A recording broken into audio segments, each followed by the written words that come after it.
繼續收聽 New York 嘅電話，黃先生。黃生你好，黃生你好，你好，大班你好，點啊點啊，你好，係啊點啊，係啊，你大班你記唔記得我同你講過 New York 地鐵嗰個姓黃嗰個啊？我知你嗰個番鬼佬啊。係啊，大班啊，你相信我，我唔知香港係幾多人反對你啦，不過我哋海外華人好多人都支持你㗎。多謝你，多謝你。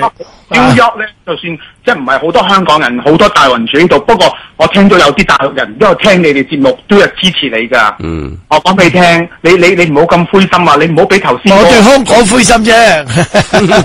你做生意嗰個搭啲小生意。唔係嗰個好人嚟嘅，好人嚟嘅，唔係佢嚟嘅，好人嚟嘅，佢都係好人嚟嘅。不過大家你講啦，我都信咧，即係香港係玩完嘅。你不如移民翻嚟美國或者加拿大啦，你唔好喺香港啊！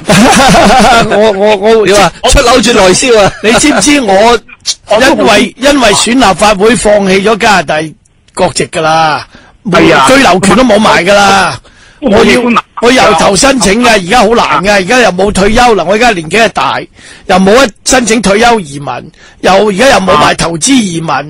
錢又冇，有都冇得申請。而家靠咩咧？就諗住政治庇護嘅啫，可能。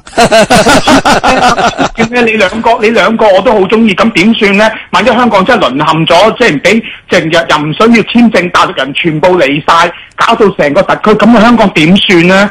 我真係呢幾晚我都唔知，我聽到你講我心裏邊真係好唔舒服。唔好千祈唔好話，你一句咁講我罪過啊！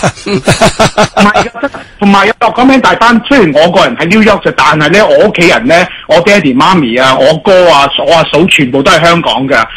佢哋已經同我講咗，佢哋嗰區佢哋會投人民力量嘅，即係我唔係幫佢賣廣告，即係佢哋係投反對黨嘅。你放心，全部都投，全部都係投民主派嘅。你可以放心啊！我個屋企人全部都係 OK。咁啊，多謝你啊！多謝你啊！咁啊，繼續聽啦。